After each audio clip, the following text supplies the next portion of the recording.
Hi everybody, welcome to another Muddy Reviews. Today's review is over this cool item here and a auxiliary item that's attached to it.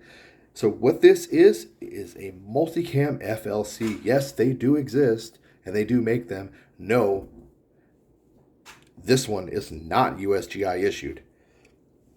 This is made by a company called Fire Force Tactical Gear. So you can see a label here. It's not on the FLC though, and I'll point that out in a second. So Fire Force Tactical Gear, that's the label here on the bottom portion of the FLC. This is the belt. And this is a back panel that I got separately. I'm going to talk about this in a moment, but first we're going to talk about the flick. So the flick, I guess a little short history to the best of my knowledge. I am not a historian, but FLC used to be the main load carriage system for the U.S. military before, like, the TAP.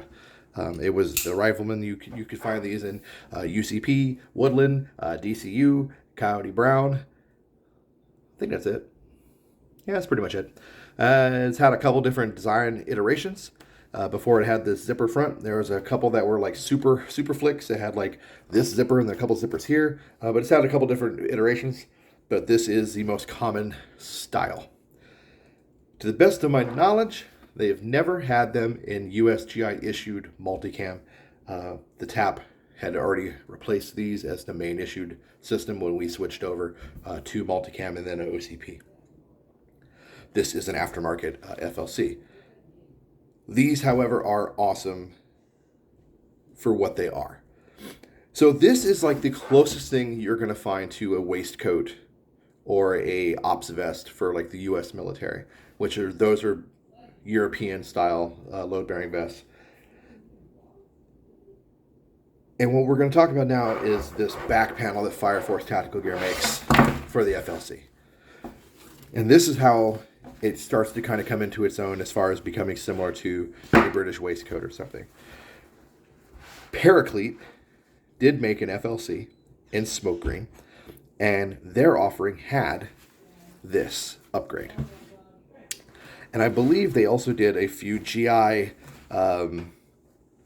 FLCs that had these upgrades as well.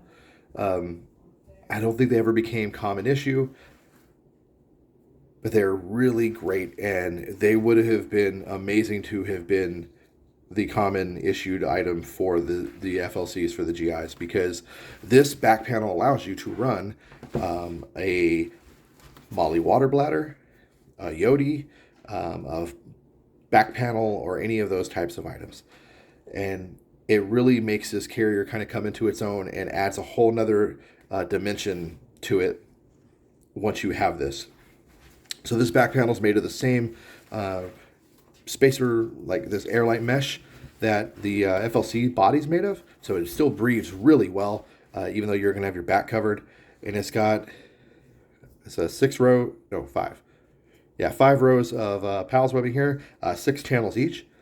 So you could easily run a Eagle Yodi or a large like back panel from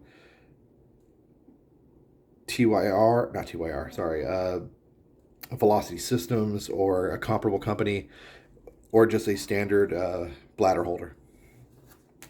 And then teamed up with like the fact that the FLC's got this large padded belt section in the back, you could run like a 9022 from LPT, the IFACs that run back here, the little thin ones.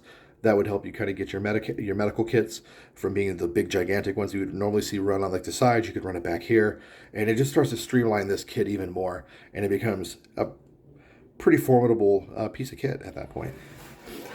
Another great feature about the FLC that I do like is the fact that, yes, it is zipped, but you can run these unzipped,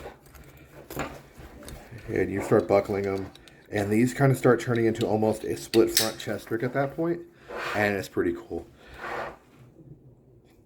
These were, like I said at the beginning, these were the like standard issued GI systems for a while. These were the rifleman kits. They had the small assault packs with them. If you would get your hands on a surplus GI multicam assault pack, and you would get this, you could even get surplus GI pouches in like Multicam for this if you really wanted to. They're all over the market, and you could really pouch this out into a total rifleman setup. It'd be pretty cool and pretty different.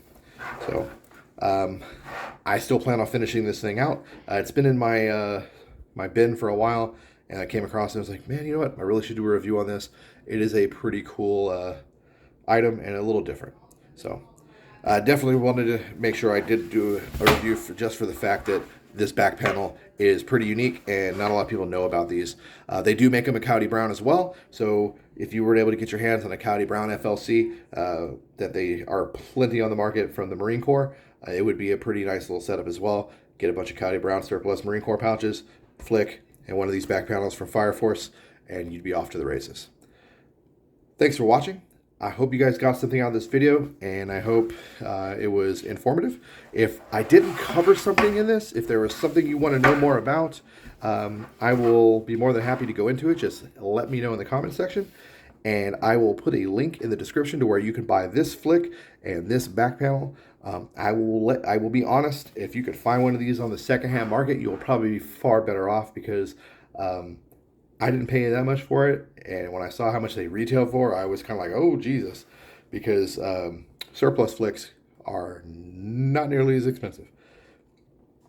If I was going to recommend anything, I would say go with a surplus Coyote Brown one, and then buy one of their Coyote Brown back panels. Unless you were just heart set on Multicam, and you have deep pockets, knock yourself out. As always, thanks so much. You guys are awesome. Get out there, build some unique kits. Multicam flick, pretty damn unique. Take care, guys. I'll see you in the next one.